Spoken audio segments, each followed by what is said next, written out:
Lai automašīnas hermetismu pārbaudītu, talkā tiek ņemta šāda neliela izmēra kastīte, kas izdala mūsu ausīm nedzirdamu ultraskaņas pīkstēšanu. Un tad mēs ņemt šito, taisīt, jūs klausot, jā?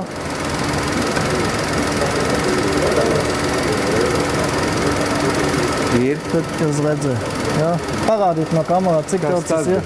Tas ir tas ultraskan. To? Kas tā paskaņ? Tas ir ultraskan. No šitā? Ja, no šito.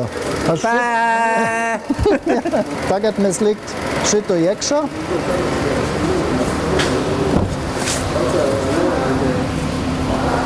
Siet. Moto mēs ņemt nost. Nomaina uztvērējam atbilstošu uzgali un tad ņem un klausās, vai pa kādu spraugu no mašīnas nelaužas ārā mazās kastītes radītā ultraskaņas pīkstoņa. Šito mēs tagad pārbaudīt, ja? Ka vai visi hermetiski. Šitā nevajadzētu būt lietas, ūdens vietiek. Jūs klausat? Jā, Tas skanē jūs klausat, ja? Jā. Šeit būs skan vai ne? Nav. Šitā drusceņi ir. To ieskan. Drusciņ tad likt pišķi lielākā.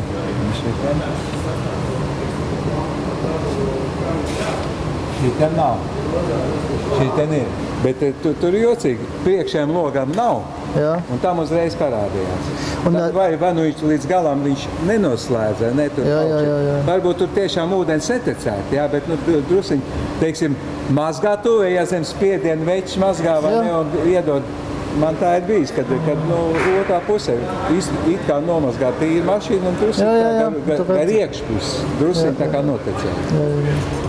Izrādās, ka šādu ultraskaņas uztveršanas aprīkojumu var izmantot arī, lai pārbaudītu, piemēram, ūdens apgādes, ventilācijas vai apkures sistēmas caurules, vai to savienojuma vietas kaut kur nelaiž garām ūdeni vai gaisu. Ja paņemam lielāku kalibru aparātu, pielietojuma iespējas paplašinās. Un tas ir instrument, tas maziņš instruments strādāt līdz 30 metrs, ja? Un ar šito instruments ar parabolu un ar laser kopā mēs strādāt līdz 100 metrs. Ja? Tas nozīmē, mēs pārbaudīt uz jumta augšā tas kondicioniers, vai tu atnāc freons ārā, vai tas motors strādāt pareizi vai nepareizi. Ar šito mēs pārbaudīt elektrībā, vai tas kondensators strādāt normāli vai nenormāli. Ja? Vai arī mēs pārbaudīt telefonlaini strādāt normāli vai no kompi, tas sprāgts, tas kontakts. Ja?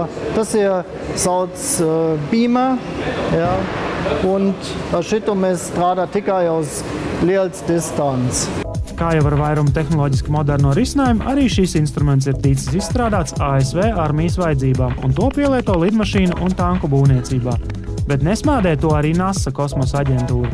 Gaidīsim, kad arī mūsu autoservisos kādreiz tiks ieviesta šāda diagnostikas tehnoloģija, lai aiztaupītu mums liekas klapatas savu auto uzturēšanai.